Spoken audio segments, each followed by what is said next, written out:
الصلاة والسلام عليك يا رسول الله. الصلاة والسلام عليك يا حبيب الله. الصلاة والسلام عليك يا سيد المرسلين. الصلاة والسلام عليك يا رحمة للعالمين. الحمد لله. الحمد لله نحمده ونستعينه ونستغفره ونعوذ بالله من شرور أنفسنا ومن سيئات أعمالنا. من يهدي الله فلا مضل له ومن يضلله فلا هادي له.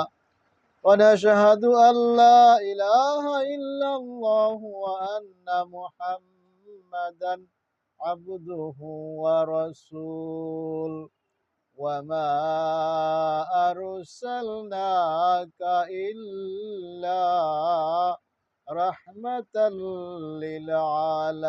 للعالمين. إن الله وملائكته يصلون على النبي يا أيها الذين آمنوا صلوا عليه وسلموا تسليما. اللهم صل على سيدنا مولانا محمد وعلى آل سيدنا মাওলানা মুহাম্মদ। কবর দেশের যাত্রী মোরা, দেবে একবার দেখছনি এ দুনিয়া ছেড়ে যাবে, মনে কি একবার ভাবছনি। আল্লাহুম্মা সাল্লি আলা সাইয়্যিদিনা মাওলানা মুহাম্মদ ওয়া আলা আলি সাইয়্যিদিনা মাওলানা মুহাম্মদ। দয়াল নবীর আগমনে রে জগৎ করল নুরানি, পাক কদমে সালাম জানাই জংলার বাগার হরিণী।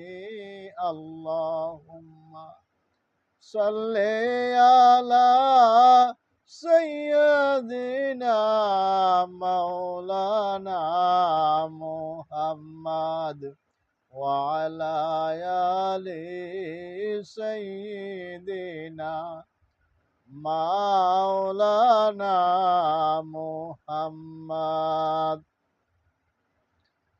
সমস্ত প্রশংসা ওই মহান রব্বুল আলামিনের দরবারে, যিনি তামাম জাহানের সৃষ্টির সেরা আশরাফুল মুখলুকাত হিসাবে আমাদেরকে দুনিয়াতে পাঠাইয়াছেন। তারপরে দয়া করে মায়া করে আখিরি যমুনার নবী মুহাম্মাদুর রাসূলুল্লাহ সাল্লাল্লাহু আলাইহি ওয়াসাল্লামের উম্মত হিসাবে প্রেরণ করেছেন।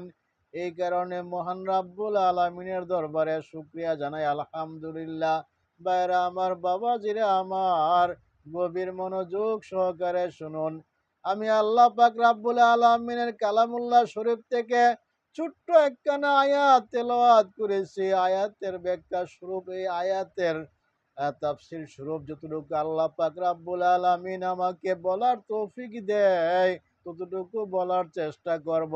বাইরা আমার, বাবাজিরা আমার, গভীর মনোযোগ সহকারে শুনুন। আয়াতখানা হইল এই, ওয়ামা আরসালনাকা ইল্লা রাহমাতাল লিল আলামিন। বাইরা আমার নবীজিকে আল্লাহ পাক রব্বুল আলামিন তামাম জাহানের রহমত হিসাবে প্রেরণ করেছেন পৃথিবীতে। বাইরা আমার নবীজির সম্মান বলে শেষ করা যাবে না। আল্লাহ পাক রব্বুল আলামিন এত শান দিয়েছে আমাদের নবীজিকে, আমাদের নবীজির সম্মান শেষ করে বলা তো দূরের কথা, সম্মানের কাছেও যাওয়া যাবে না। অতএব রব্বুল আলামিন আমার নবীজিকে ওই যে মক্কা নগরে পাঠাইয়াছেন, মক্কা নগরে পাঠানির পরে আমার নবী যখন নবুয়তে দাখিল হইলেন, নবুয়ত যখন তার প্রকাশ হয়ে গেল, তখন তার প্রকাশ্যে দাওয়াত দেওয়ার জন্য আল্লাহ পাক রব্বুল আলামিন হুকুম করে দিয়েছেন, বন্ধু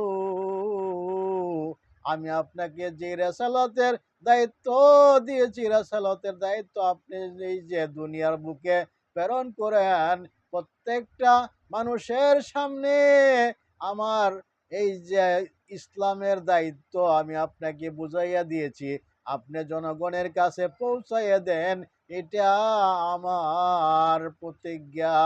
ভাইরা আমার, বাবাজিরা আমার, মক্কা নগরে নবীজি বাস করতেন। নবীজি এবং এত বড় বংশে, একদম মর্যাদাশালী বংশের মধ্যে নবীজি পৃথিবীতে আসছেন।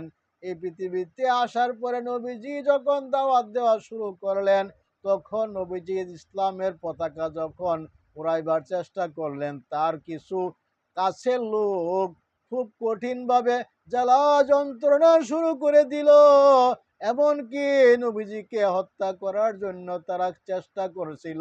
তার মধ্যে সর্বপ্রথম চারজন তার এই কাছের লোক, আবু জেহেল, সাইবা, উতবা, আবু লাহাব, তারা কিন্তু নবীজির কাছের লোক ছিলেন। তারাই কিন্তু নবীজিকে অনেক যত্ন, অনেক কষ্ট দিয়েছেন, চেষ্টা করেছেন মারার জন্য।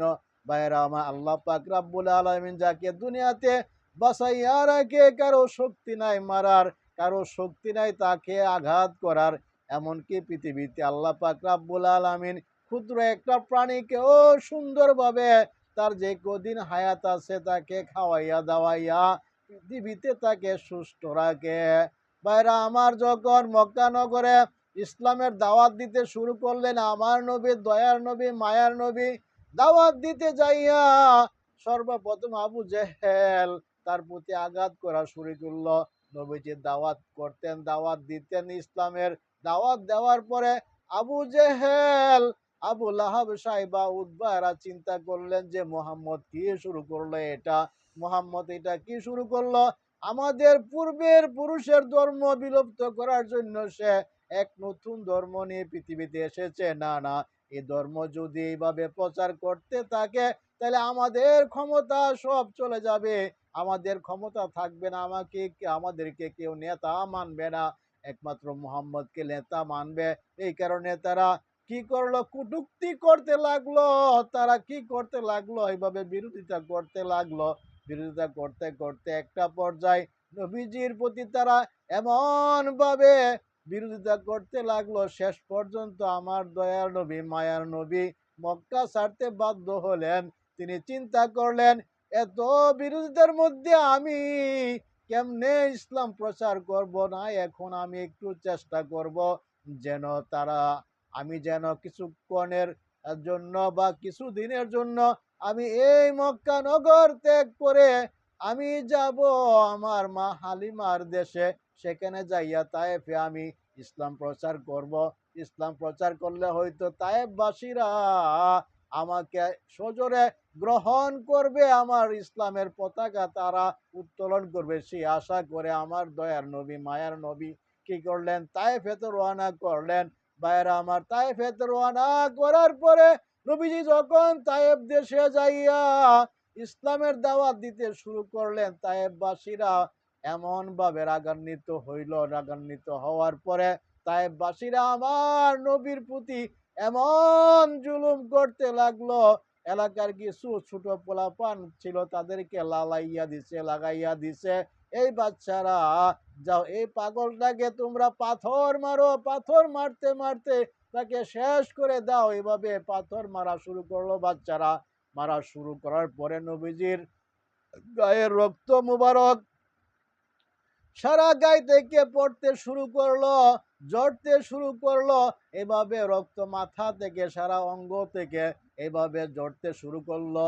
আমার আল্লাহ আমার আল্লাহ জিব্রাইলকে বলেন, জিব্রাইল রে, যা যা যা, যদি আমার বন্ধুর রক্ত মোবারক জমিনে পড়ে জমিন তামা হয়ে যাবে পৃথিবীতে, আর এই জমিনে কোনোদিন ফসল হবে না, তাইলে কেমনে হবে? তুমি যাও যাও যাও জিব্রাইল, যা তুই যা, কি করে আমার বন্ধুর রক্ত মুবারক জমিনে পড়ার আগেই তুই কি করবে, রক্তগুলি সংরক্ষণ করে নিবে। এইভাবে আমার আল্লাহ পাক রব্বুল আলামিন পৃথিবীকে ইসলাম প্রচার করার জন্য যুগে যুগে অনেক নবী পাঠাইয়াছেন। প্রত্যেক নবীগুলি ইসলাম প্রচার করতে যাইয়া অনেক কষ্টের শিকার হয়েছে।